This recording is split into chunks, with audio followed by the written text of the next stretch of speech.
Hello, everyone, and welcome to another Talk Within the Nine-Sided Circle. I am your other host, Mushtaq Ali, and your host, Noor, is not with us yet again. She will be back next week and is looking forward to seeing everybody. She sends her greetings from um, the wilderness that is upstate New York, and we will be looking forward to having her back, which is also my big announcement. Noor is going to be back. Yay. Other than that, oh yeah, the important stuff. Hey guys, if you're new here, welcome. If you're not new here, welcome anyway. We would be ever so grateful if you hit the like button on our video. If you hit the subscribe button down below our video. And if you left a comment in the comment section, it would make us very, very happy. So there's your announcement. So tonight, we're going to pick up where we left off last week and do part 2 of development of will. And I'm going to throw up last week's graphic. Everybody see that now? So this is where we left off, where we have the 3 shock points: the entering shock, the first shock, the second shock, then back to the exiting shock. Now, once we know where those are, we can begin to populate the moving lines, which is what is going to make this most useful. And I will show you the first moving line, which is here at point 1. That is the observation of your level of will. This is where we do some self-observing and watching ourselves, because you have to know where you are to know where you need to start. So, make this go away for a second. Before I go on, let me just double check and see if there are any questions from last week that have been burning to be asked in your minds. Going once, going twice, going 3 times? No, okay, excellent. Maybe one will come up later. So, what you need to do as the first step to developing your will is observe how much will you actually have. Notice when you decide that you're going to do something and how often you succeed or fail at doing that thing. Be precise and be picky. So I go, I'm going to fast today. And then 4 hours into the fast, I'm getting hungry. And I'm thinking, well, I don't really need to fast today. And the next thing you know, I'm eating a Big Mac. God forbid. But that's an example of what I'm talking about. How long can you keep your will working? How long can you stay on task, as it were? And you'll notice that for different things, there are different levels. And you'll notice that there are different levels of will for the time of day. You will have a stronger will in the morning than you will in the afternoon. By and large, this is generalization, but it's usually how it works. By the way, if you ever find yourself going to court, make sure you get a morning date. Judges are much meaner after lunch. So always go early in the morning when they're fresh and they don't mind being there yet. Which has nothing particular. Well, actually, it does have some stuff to do with will, but we aren't going to go down that particular rabbit hole right now. So does that make sense that you need to do this assessment? Yes, no, maybe. I see some heads nodding. So I'm going to pull this up again.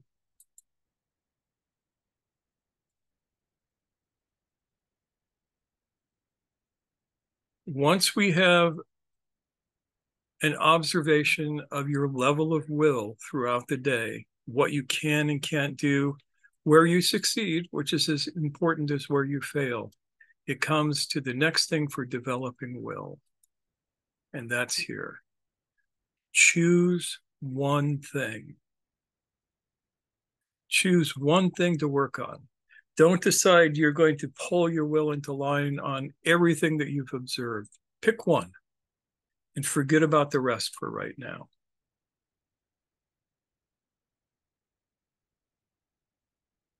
And so we have our first 2 points on our moving lines populated, and where they move to is going to become more interesting. And I should say that this is not fixed in stone. This is my own explanation of this, my own way of looking at it. And it is subject to change as I work more with it myself. So it'll do for the moment. It's what I'm using right now. But a month from now, it might be different. So stay tuned for that.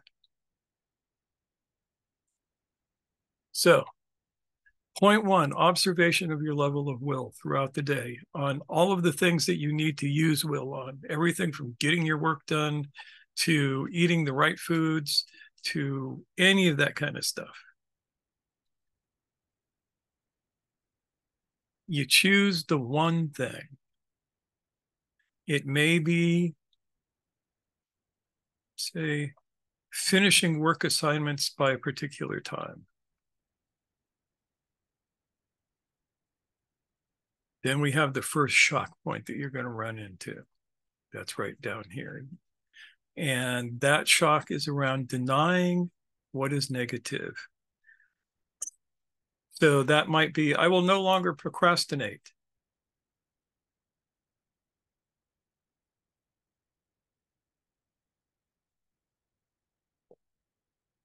And if you know me, you know that I won't let it sit there because my next question will always be, what will you do instead of procrastinating? But you got to have this sense of, I don't want this pattern. I want to change this. So we're here at choose one thing, step away from the negative, and then we get to point four, the development of attributes. This is important. Once you have the thing that you want to work on, once you can say, I no longer want to procrastinate on my work assignments, I want to do them in a timely manner. This down here is where the work begins to happen. And this is not working on not procrastinating so much. What are the attributes? Let me get back to staring at you guys. What are the attributes? Can you think of any attributes you might need in order to fulfill a task of will? Discipline. Discipline is good. Let's get even simpler than that. Attention. Attention is essential. What else? Clear goal or a defined goal, not just a positive goal, not just the absence of something unpleasant, but a positive defined goal must be part of it. Yeah, and we're going to be working on that. Before any of those things, though, you need proper rest, proper food, proper exercise. Those three things will up your energy so that you have enough energy to carry out a task of will. And without them, you will fail miserably more often than not. So I know this goes in the face of certain great saints who want you to not ever eat and don't sleep and all of that kind of stuff. Fortunately, that's not this path. This path says, get enough rest, not too much rest, get enough rest. So for me, that's about 6.5 hours of sleep a night. I like to get more, but that's enough. Eat proper food. Proper food is food that is healthy for your metabolism. That's going to be slightly different for different people.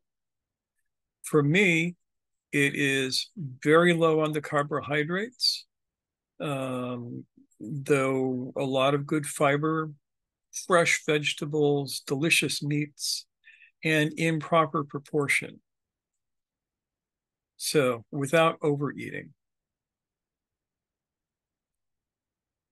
And third, exercise.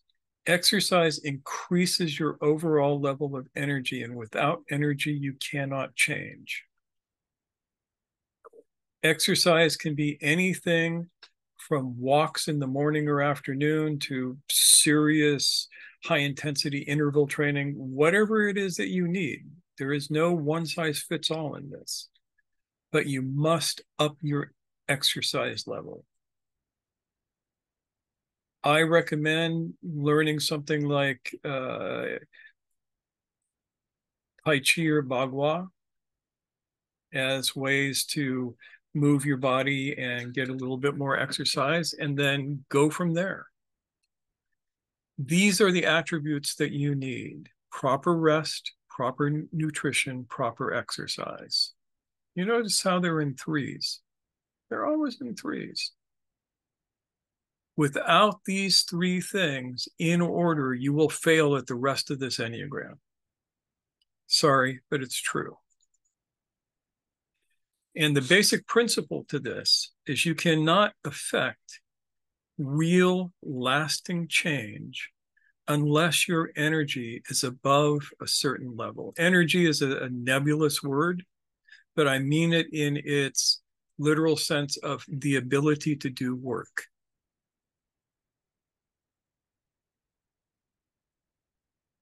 The more energy you have, the more ability you have to do work. And there is a threshold in each of us. And if we are below that threshold, we can't do the work.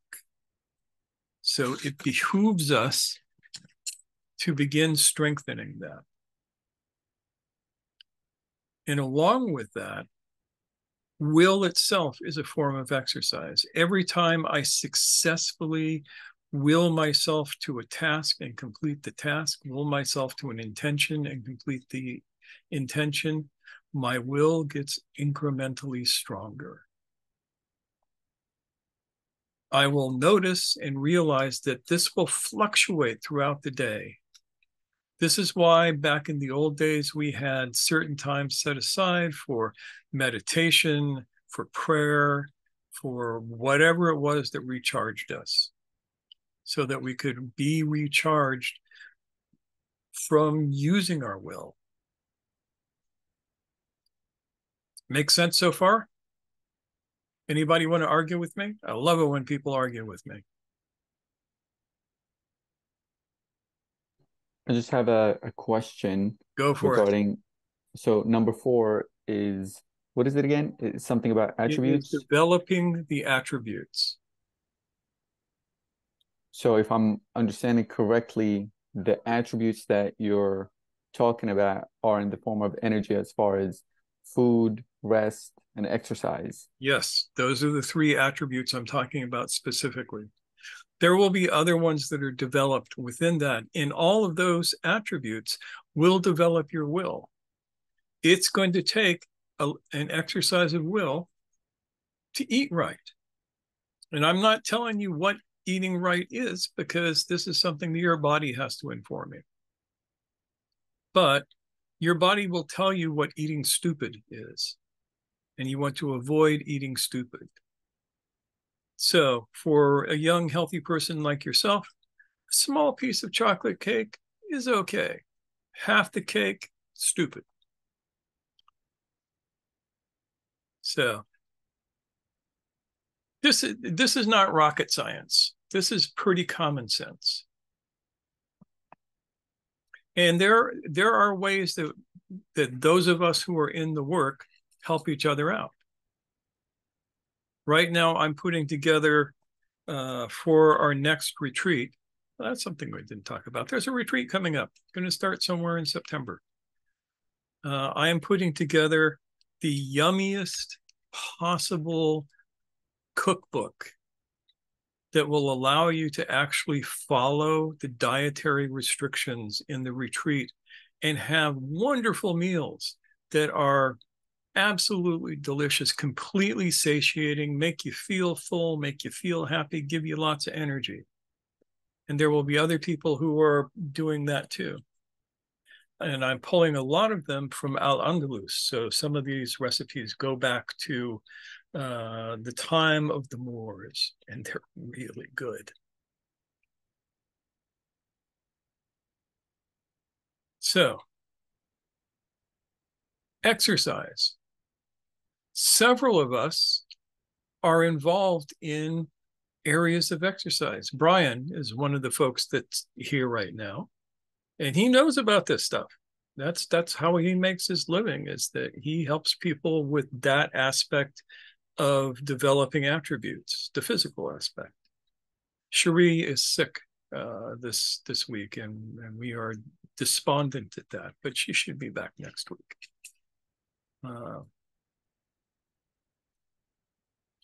So these three attributes are utterly important, and without them, you do not have the energy to cross the equator.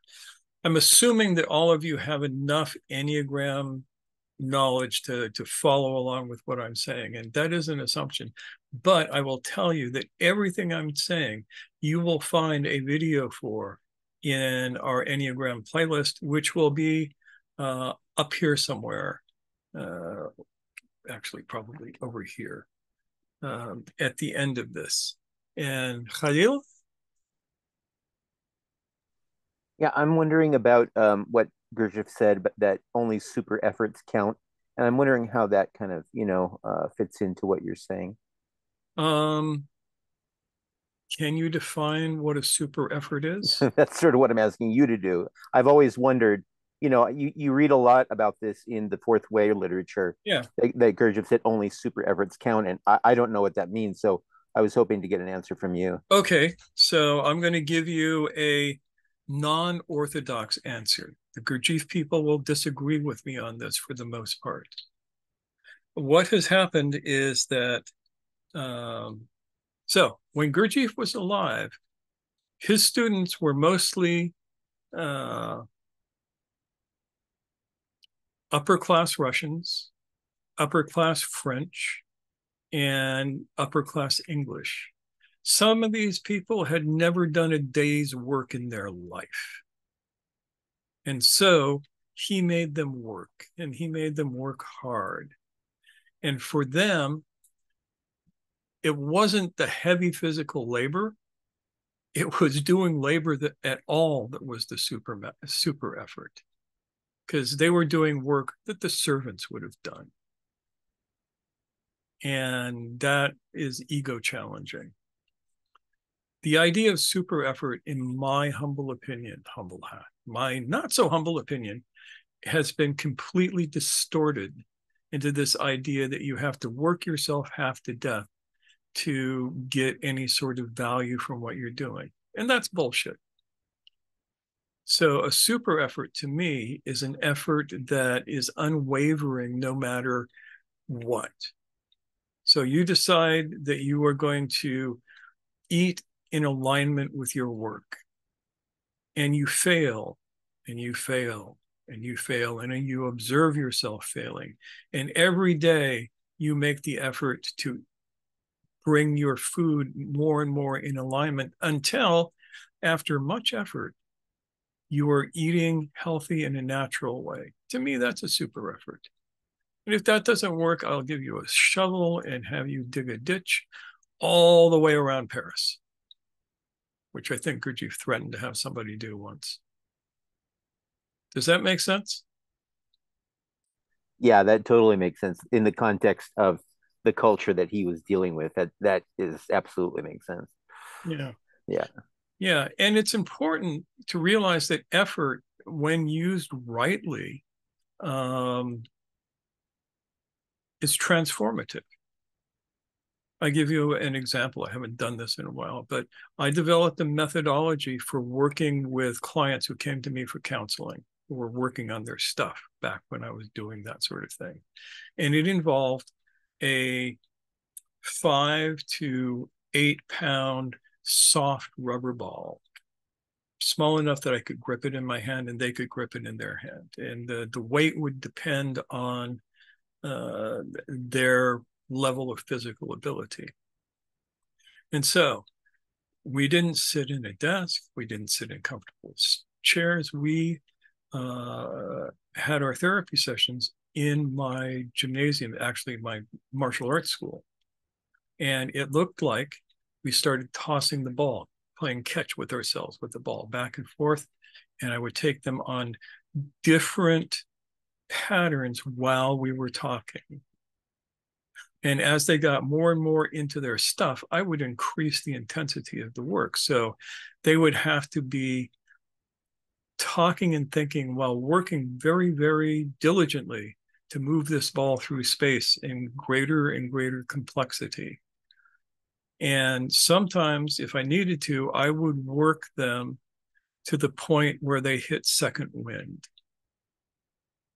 at which point their problems seemed to disappear. Their brain would reset.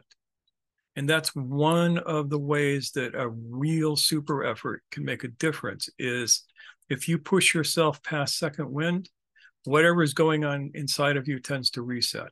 And it tends to reset more or less permanently if it's done correctly. If it's done incorrectly, not so much. But that's fairly radical.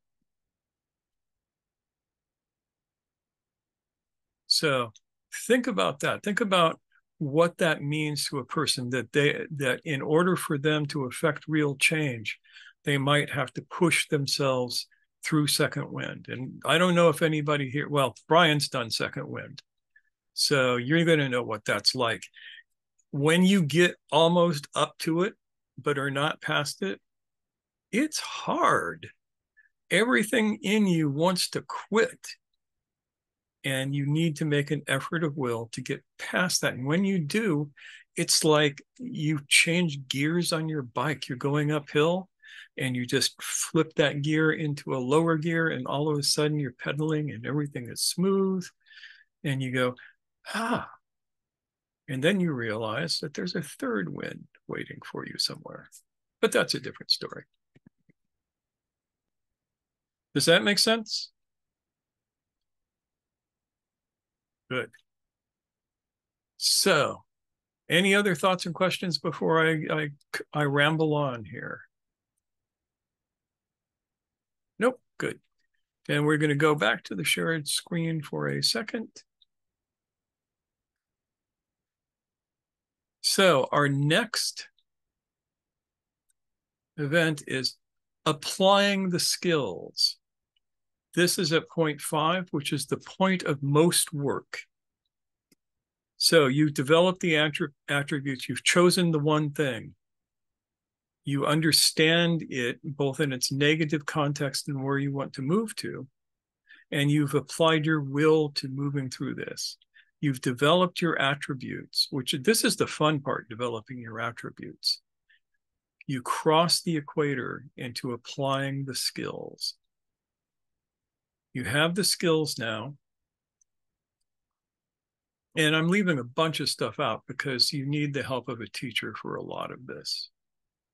But, or you need to be very diligent and listen to all of our videos, and you'll find all of the tools you need there without a teacher. There is that. But applying the skills means that you understand what you need to do. You understand that you have to stick to the one thing. You understand that you have to move away from that which is the negative.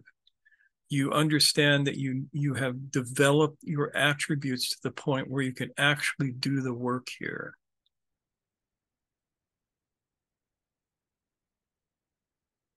And that,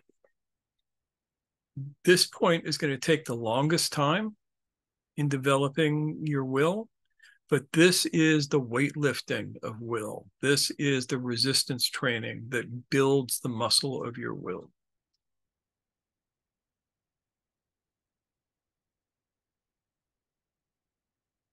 And then we get to the second shock. This is the shock that requires for you to let go, and it is to affirm the positive that you're moving towards, whether you believe you can get there or not. Once you have done that, you have developed enough will to exercise your will in your work. And this should actually be a capital W here, in your work. So let's talk about that for a minute here. There we go. Once you have gone through steps 1 through 6 or 0 through 6, you are ready to take the skills that you've learned and apply it to the work with the capital W. Apply it to actually doing the work that you need to do to move from your conditioned self to your unconditioned self. We posit that the unconditioned self is the natural state that humans are meant to live in most of the time. But we have developed methods of distracting ourselves from that unconditioned state. And we are now bringing our will to bear so that we spend more and more time in that unconditioned state. That means that you're using your tools. One of the tools that I haven't mentioned that is applicable to point 4 is meditation. You need to develop your abilities to meditate in ways that will actually serve you. Another tool is your breath work, which is slightly different than meditation in the way we view it. I mean, you can't have one without the other in certain ways, but they are separate things that work together. All of that then becomes focused on doing your work. And you'll notice that that point 7, moves back to point 1. And that means that at point 7, you use the skills that you've had to do another deeper look at what you need so you can choose the next area of will that you need to work on. Because there will never be one. Khalil? You have a question? Could you say something about what the authentic self or what the unconditioned self is in relation to what is called in the culture the authentic self, and what is its relationship to what's called the essence in the fourth way? I think that essence and unconditioned self are probably synonymous. They would be in my mind. And there are some Advaita guys who say there is no essence, and they can make a good argument for that, and I don't care. To me, The unconditioned self is the self that you experience when you have returned to English doesn't have a word. The Sanskrit word is Shanta.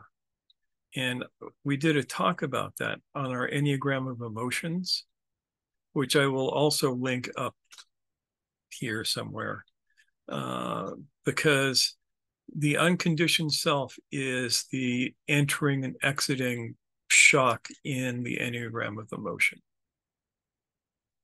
And that, if you listen to that talk, it will help you understand what we're talking about. But in brief, so I don't leave you hanging here.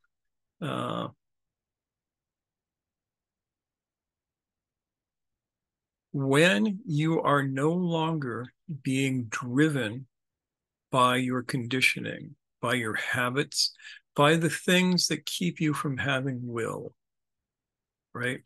I go, I will to do this work today. And all of these habits come up that say, no, you don't have to do that. What about this? You could do this. And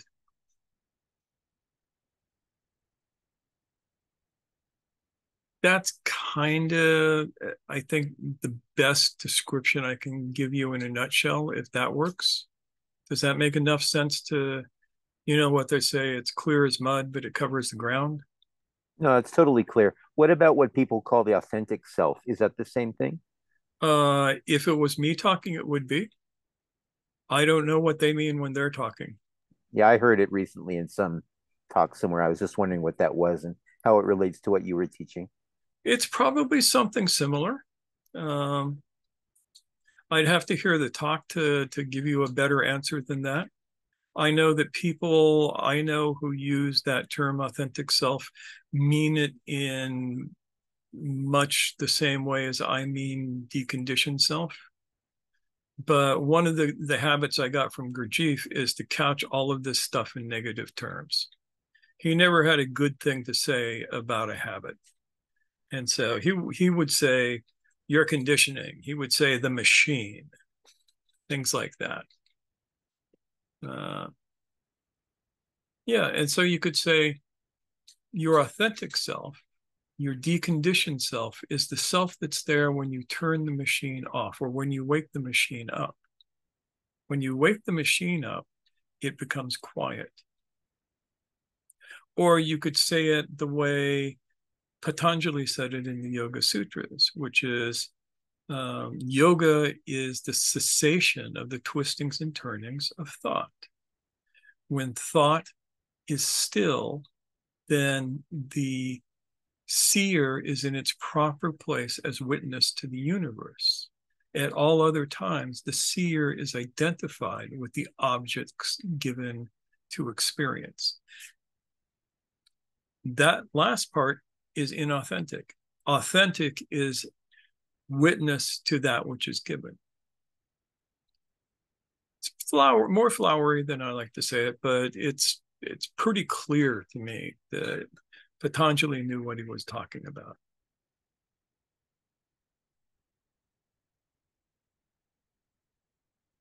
Other questions? Keep the questions coming. I have a lot of time to fill in. I don't have that much material for this because this is all pretty simple.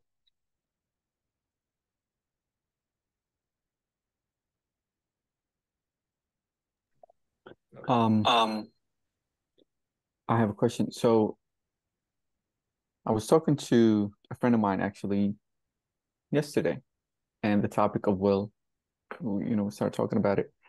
And she mentioned that she experienced, it was kind of some kind of like a retreat thing, with somebody, and they were talking about will and all that kind of stuff. And she mentioned that she experienced a release or some kind of a shift and internal change in regarding will, but it was the way that she described it. It was as if it was in a split second, and the direction that she got for it from the teacher or whatnot was, it's a matter of will, and you can do it like that. So what is that something different than, maybe I'm not describing it in the best way, but is that something different than what we are speaking about over here? No, not at all. As a matter of fact, it's exactly that. The question that would be, does your friend still have this now after the experience? If she does, then she has achieved something of a station. If not, it was a cool state. But let me give you an example. Osama, take your right hand and hold it up like this. Okay, let it drop. Now, did it take you any time to lift your hand up? Not really. No, that's an effort of will. Will happens that quickly. Now, what most people do is I say, lift up your hand, and they go, what does he want me to do? Is this a trick? Is he about to hypnotize me? Is he going to make my hand float and then I'm going to bark like a chicken the next thing you know? Or I don't want to do that. I'll look stupid, or any of that stuff. That's when you have no will. Your will is, I choose to do this, and I do it. And that's instantaneous when you do it. It's just all of that crap is in the way. So your friend, in whatever method went on, had all of that crap step aside for a moment. And so it will appear instantaneous, because it mostly is. Just like doing that. That makes total sense. Cool. God, I love it when it makes sense.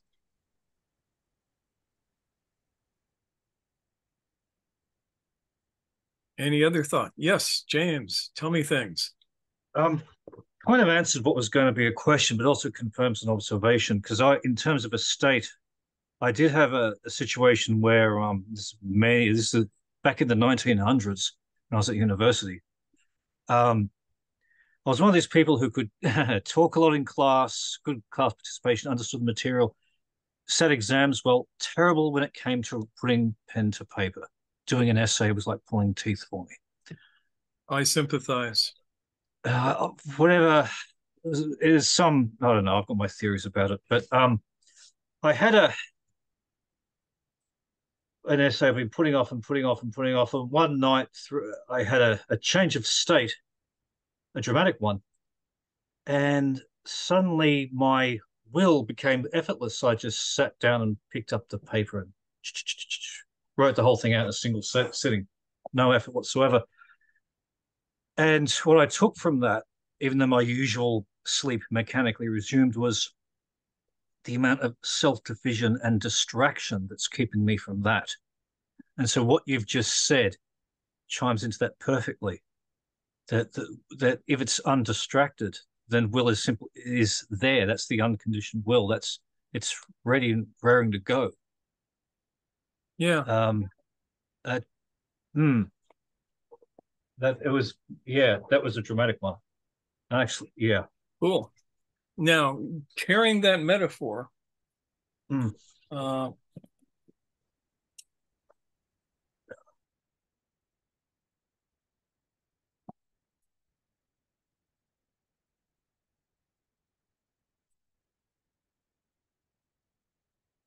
this is will.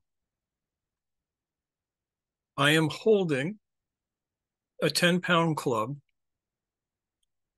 and my intention is to keep it horizontal like this. My elbow is not resting on anything, and I'm holding this.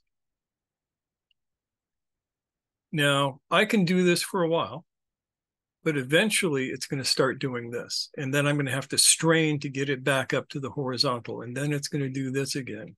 Then I'm going to strain. And then the arm is going to begin to drop like this. And I'm going to have to pull it up and pull this up and keep readjusting. And eventually I won't be able to do it. We all go through this because our will seems to be finite. We have a finite amount of will. Now, if I practice that every day or 5 days a week and giving my muscles a couple of days rest, I would be able to increase the duration at which I could hold that club at the horizontal.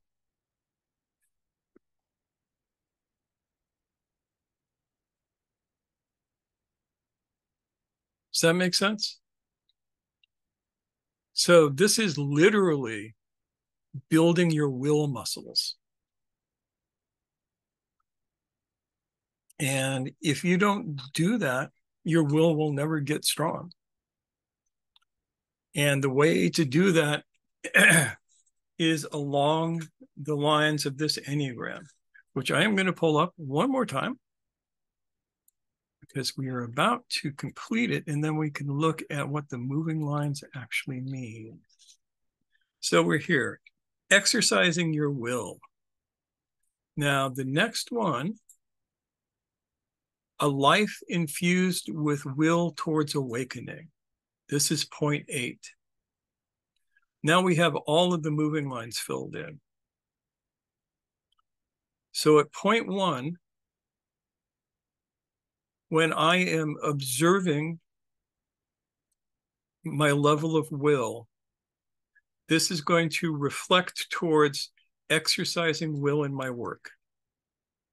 I'm looking back along this line to go, oh, I need to have this will to do this work, and it's going to be in these particular areas. And I'm going to look down this line to the development of attributes. This is going to tell me which attributes I really need to develop when I am working to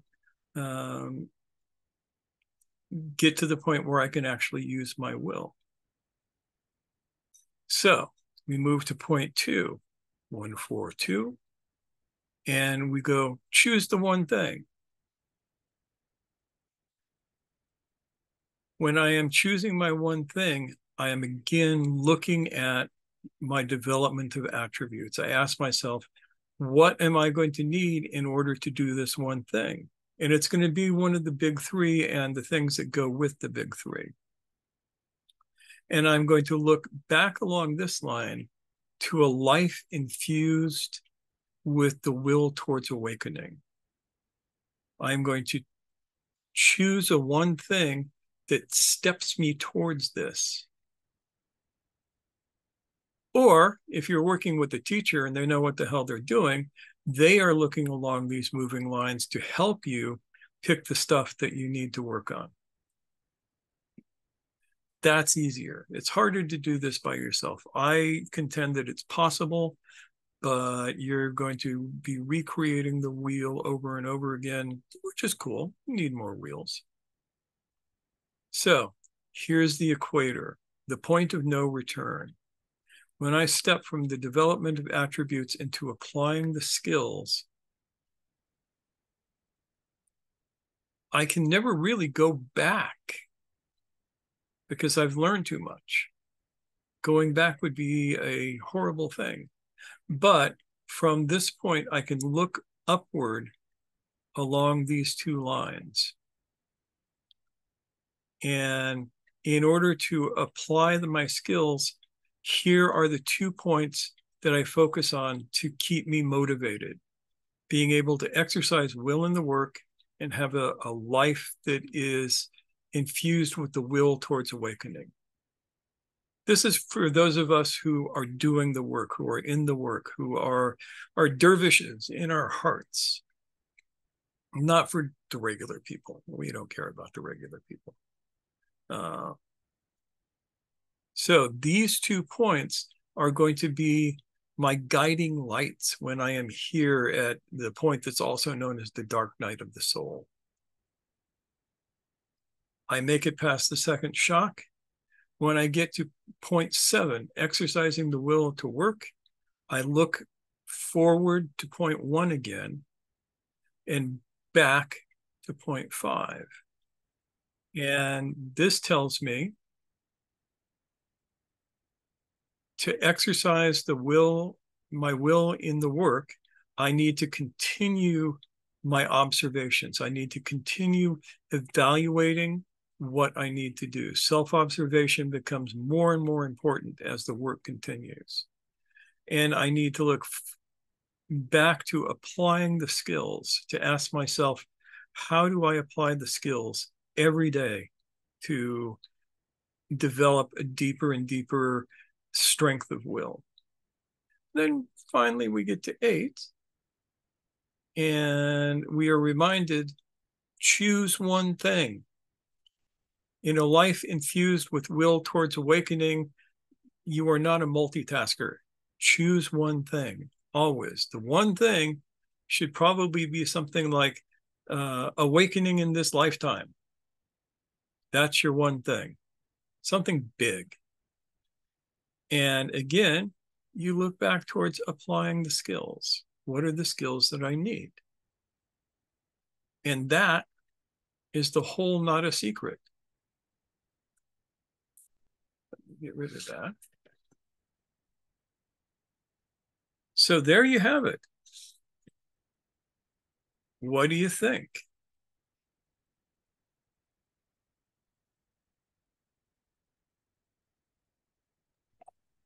Yes, Brian. Yes, Brian. How about patience being the mother of will?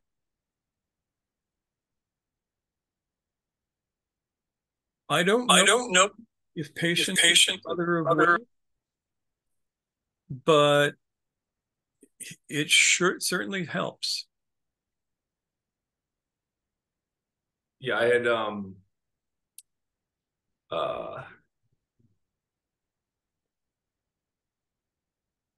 okay. I was I don't know what I wanted to add to that, but I thought that quote always kind of resonated with me, because in a way, just having to because we have all of these things that we want to deny, but needing to realize that it takes a lot of time in order to develop the will to overcome them. Yeah. So I remember years and years and years and decades and half a century ago, seeing a comic, a cartoon. It was just one panel. It was 2 vultures sitting on a branch. They look pretty scraggly, and the one vulture is turning to the other vulture and saying, "Patience, hell, I'm going to go kill something." And sometimes that's what's needed. The thing about the work is that it reminds you that you do not have infinite time. So yes, you need all the patience in order to get through this stuff, because without patience, you give up. But it has to be an active patience, if that makes sense. So, to hell with patience. I'm going to go kill something.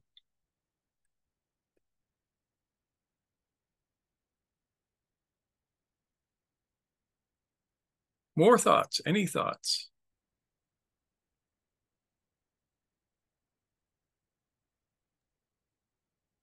Yes, James. Well, I will just say I'm actually quite thankful for this. This all comes at a good time for me. I find this very reinforcing, very encouraging.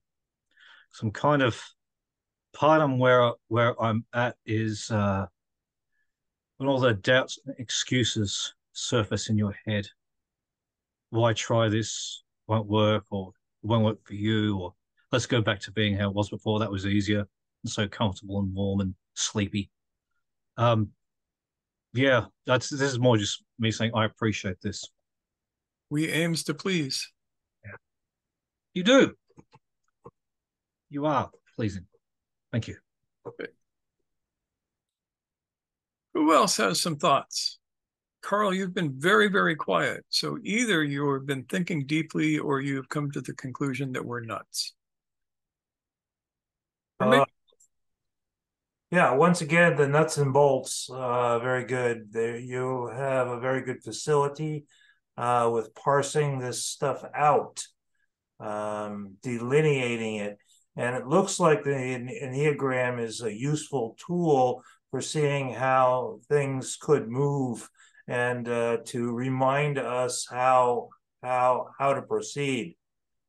yeah, it's crazy good for that, man. It's like the best tool I've ever run across. Yeah. I use the I Ching for much the same. Stop, go, and be cautious and bite down and bite through. But anyways, I find it hard to apply because for me, it's the opposite of you, where you're so clear. I will never be a teacher, although I've experienced a lot and come a long way. I cannot do that. And everything is just circuiting through me. All I can really say about this idea of efforts and will is there'll be some successes and some failures, and it's almost like starting a business. You have to have an onslaught of efforts, and some will succeed and some will fail, and just get into the swing of it is all I can say, and just keep swinging. Just that's where I'm at. It's just an onslaught of efforts, and some succeed and some fail. Yeah, I forget who said it. Somebody said, if you want to do the work, go forth, do the work, fail, pick yourself back up, dust yourself off, go forth, do the work again, fail better, continue. I like the idea of failing better. So, but I also have to say, don't make the assumption that you will never be a teacher. Your method of teaching may turn out to be unique to you, but it's my experience that most people who show up here are going to find themselves teaching in one form or another one of these days. You know, it might just be a conversation over croissants. You never know. So, just a thought.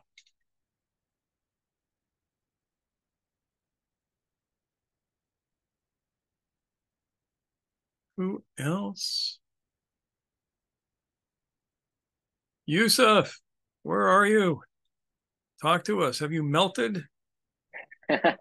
Close to it, but it's finally getting dark.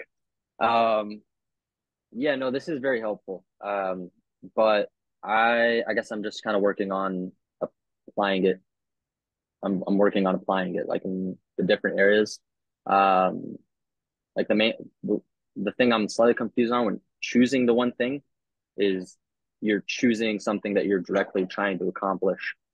Like I guess I'm relating it to I have a consistent meditation practice again, finally, which is good. But is that when choosing the thing, is that like, okay, just focus on that? And Could for be. example, You have trouble doing your meditation practice? so that's the question. I don't have trouble. Thankfully, I'm able to do it each time. It still takes will to just do it. Like just to, okay, we've designated the time, you're gonna do it. And then the issue sometimes is doing it. I guess I noticed in myself, like sometimes it's a lazy, like I'm just kind of waiting for it to be done or something like that.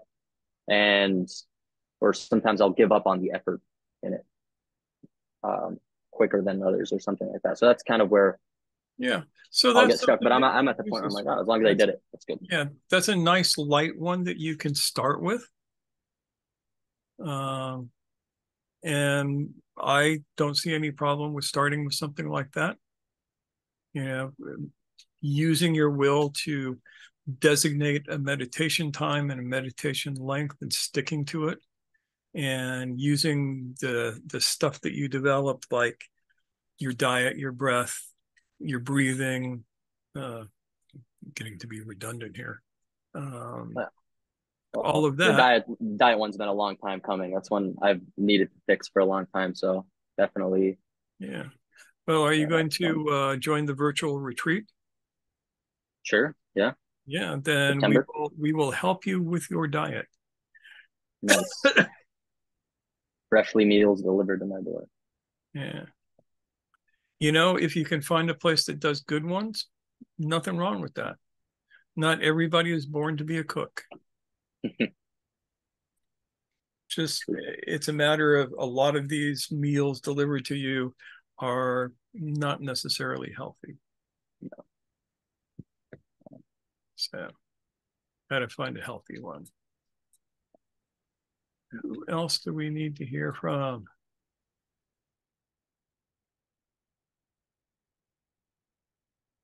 Alessandro, are you in a place where you can talk? If you're driving and you can't do it, don't worry about it. Yeah, I can talk, but I'm not sure my signal will be stable because I'm in the middle of nowhere now between Indiana and Ohio. So oh yeah, Ohio sucks for that. Ohio sucks for that. It's not a very stable area, but anyway. So I was actually, so you talk about the attributes, and I was wondering why we don't want to develop them before the first shock point. You know, like the first. Yeah, that's a good question. That's an excellent question. And the answer is that you need to know how the attributes are going to affect your goal, basically. So we put them after the first shock. Yeah, because if you are in need of one thing and you do another, like if you're in need of sleep and you do exercise instead, it's probably not the best thing. So that's the main reason, is that it goes there after you have the thing that you're going to be working on set up so that you can craft your attributes to what you're working on.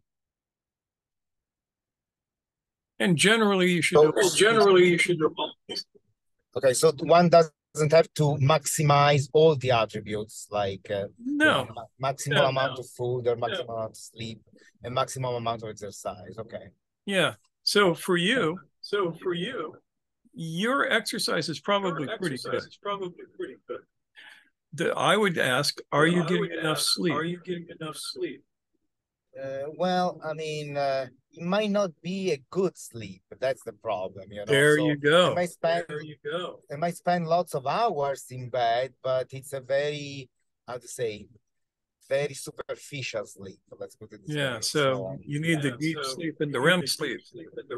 So that's where you would put a lot of energy towards developing that attribute. Okay. Thank you.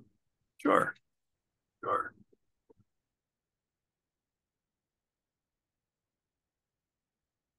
Who else have we not talked to? Brian, any more thoughts?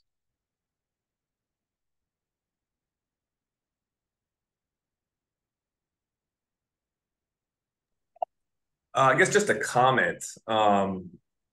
Just last week, I found an app called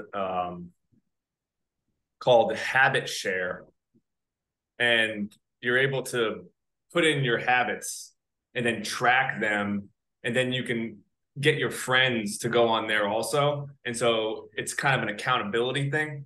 And I signed up for that. I put a few in there, and I already saw some results, and it's a pretty cool app and very useful, I think, especially when we're trying to develop will. Excellent. Would you do me a favor and put a link to that app in the forum with a brief description of what it is? Yeah, definitely. Yeah, because that sounds like something that could be useful to a lot of people. And it's a lot better than the way we used to do it, which is to write shit down on paper every morning. You waste a lot of paper that way. Right. Yeah, I'll put it in there. Yeah, I love that one. I've actually been using it all year. So solid recommendation.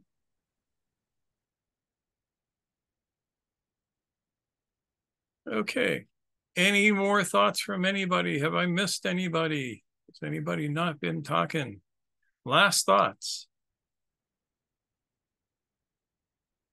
I'm thinking good thoughts about dinner myself. You ever noticed how the end of these is always brought about by me getting hungry? It's one of those mysteries of life.